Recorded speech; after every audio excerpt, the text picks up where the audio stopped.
Never heard that song and you like heavier music? It's called The Summoning by Sleep Token. Highly recommend listening to that. What's up, everyone? I'm Lincoln Knight, and after 6 fucking months, I'm finally back making a video for you guys. And you know what, guys? I'm sorry. I know 2022, I was not good about uploading videos, and you know, I think in my last video I talked about that a little bit, and I am sorry. I had a little bit of like a creative block. I just really could not think of shit to make videos about. But I'm really going to try and set aside a good amount of time, at least every week and possibly every 2 weeks, to make videos for you guys. And holy shit, is it windy. Oh my god. Right off the bat here, I have to say, fuck 2023. Dude, this year has been shit so far.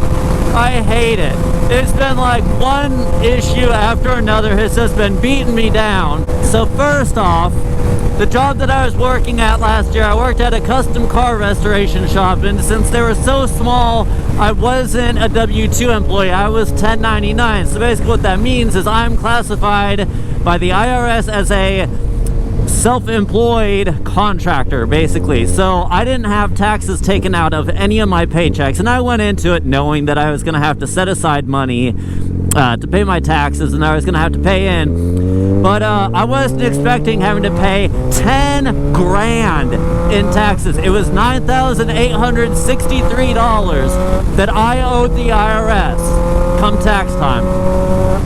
And I didn't have that money, so I had to sell the Z125. The Z125 is gone. I no longer own it. So I finally drained my bank account paying my taxes, and then I hit a deer with my car. So now I have to get that fixed. Still hasn't been fixed. Fortunately, it wasn't bad. It's just like it needs a new front bumper grill and the hood needs repaired. But then, about a month after that, I got laid off. So I was out of work for about a month, and I had no money by the end of it. Fortunately, I have a job now, but yeah, I have no money to my name. I am trying to work to get back to a good place financially, and I mean, I'm getting there. It's gonna take months, but you know, I am surviving. But with this new job, I have a company car, so it helps that I'm not, you know, spending $50 a week in gas.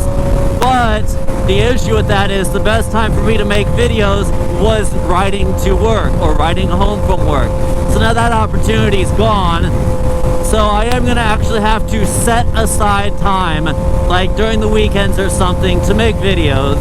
But actually, so speaking of that, that actually kind of brings us to the topic of today's video. And that topic is, what kind of rider are you? And what I mean by that is kind of a couple different things. Like A, are you a commuting rider, or do you ride for fun or for pleasure? And then, are you, what kind of riding style do you have? Do you tend to be way more reserved, like you always obey speed limits and ride as safe as possible? Or do you speed, lane split, do wheelies? Or are you somewhere in between? Are you more of just kind of an assertive rider? And then, do you wear your gear? Do you not ride, or do you not wear your gear? Because I think this is a really good topic, because it's a good, kind of self-reflection opportunity. I'm hoping this topic will kind of make you think about things that you normally wouldn't think of, whether you currently ride or if you're getting into riding. I think this is a good topic to talk about and hopefully get you guys thinking. So commute riding versus pleasure riding, or just riding for fun. Because with everything I'm going to talk about, there's different risks, obviously, associated with each one. And that's kind of what I'm wanting to talk about. So, commute riding versus pleasure riding. Commute riding, you know, you're riding to your 8 to 5 or 9 to 5 desk job. You know, you're riding during rush hour traffic. You're going to have people that, you know, were up until 4 a.m. with their baby. They're running on 2 hours of sleep. They're tired, and they're having issue paying attention. Or you got somebody who just spilled coffee in their lap, and now they're trying to clean that up. You got the person that's eating their breakfast sandwich that they just got from McDonald's. You got the woman who's doing her makeup in her car. The person that's trying to respond to an email.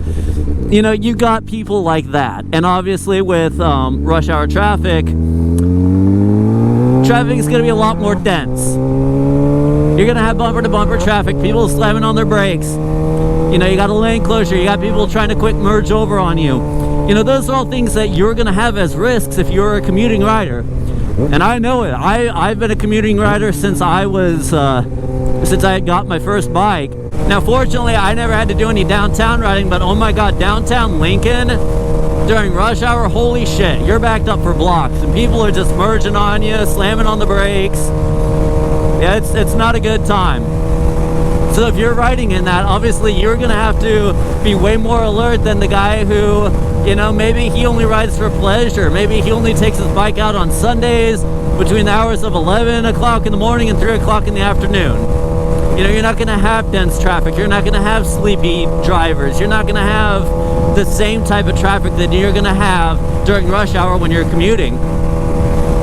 Or even like someone like me, I live in a small town about 15 minutes south of Lincoln, Nebraska here. And you know, traffic is very light. But with that, now I have to worry about deer and wildlife. You know, that's the thing that your commuting rider in downtown, wherever, they're not gonna have to worry about deer. Now with that, when you're riding, do you wear your gear? Obviously it goes without saying, if you wear your gear, you're gonna be more safe than if you don't. Do you wear your helmet? You know, I can kind of understand some of the reasons why people don't wear gear. However, I always personally prefer to wear gear. I preach about that a lot, but you know, it's one of the few things that you can control as a motorcycle rider. Choosing to wear your gear is a very simple decision that will keep you safer than if you weren't wearing gear. And if you go out on your bike not wearing a helmet, not wearing gloves, wearing shorts, wearing flip-flops, you know, if you're dressed like you're about to go to the beach, if you go down, you're pretty much done for. You know, is road rash one of the things that you want to deal with? You know, it's one of those things where, you know, it's a risk that you have to understand that wearing gear, you're going to be better off than if you don't wear gear. And when you are out riding, how do you ride? Are you the safest person on the face of the planet where you're always going 3 to 5 miles an hour under the speed limit? You never get your RPMs above 5,000 RPMs. You're making sure to obey every law on the road. You know, you have a bone stock bike, you haven't even done exhaust on it. Or are you the type of guy that's got a stunted out ZX6R where you're doing wheelies everywhere, you're lane splitting, you're speeding?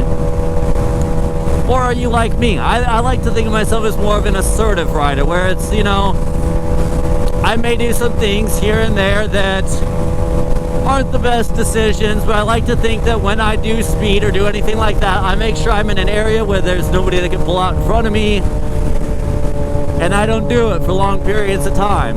Because believe it or not, if you are, I guess, for lack of better terms, too safe of a rider, it can actually make it more difficult for traffic to see you. Contrary to popular belief, it's in a way recommended that you do a little bit of some lane weaving from time to time. You do, you know, speed a little bit, because what it does is it makes you more obvious to the traffic around you. You know, there's a saying, loud pipes save lives, where if you have a bone stock bike with quiet exhaust, if you're right next to a car and the car can't see you, they also can't hear you. So in a way, you want to make yourself known to traffic around you. So, you know, if you're being sure to be very, very safe, that can actually cause traffic to not see you. So like me, like right now, I'm riding in this guy's blind spot, so I'll kind of speed up a little bit to get next to him, possibly even get in front of him, and I guarantee you he saw and heard me right there. But if I was on a completely quiet stock exhaust bike, he wouldn't have heard me, and riding in his blind spot, he wouldn't have seen me either. So it's kind of one of those things where, you know, it is possible in a way to be too safe. Now, that's not a statistical fact or anything like that. It's just, you know, it's a belief in the motorcycle community. You know, a lot of people, like I say, they advise riding assertively. So it's one of the things where you just need to understand that your riding style can create problems, can create risks, or it can solve them. You know, if you're riding very, very safely, you know, you're not going to be lane splitting, you're not going to be speeding, you're not going to be doing wheelies where you can accidentally loop the bike. So you're not going to have the same risks that an aggressive rider has, but that aggressive rider, I guarantee you, everybody around him sees him and hears him. So they know not to turn in front of him. They know not to merge on him. They know not to slam into him, you know? So what I encourage you to do is just gotta think about your own riding style. Think about the type of riding you do. Think about, you know, what the gear that you wear. Think about how you ride, and think, what are my risks? What are the things that I need to be paying attention to? What are the things that I can do to solve some of those risks? And overall, what can I do to just be a safer rider? But guys, thanks for checking out the video. If you enjoyed the video, please be sure to give it a thumbs up and subscribe to my channel while you're at it. Thanks for watching, guys, and I'll see you later.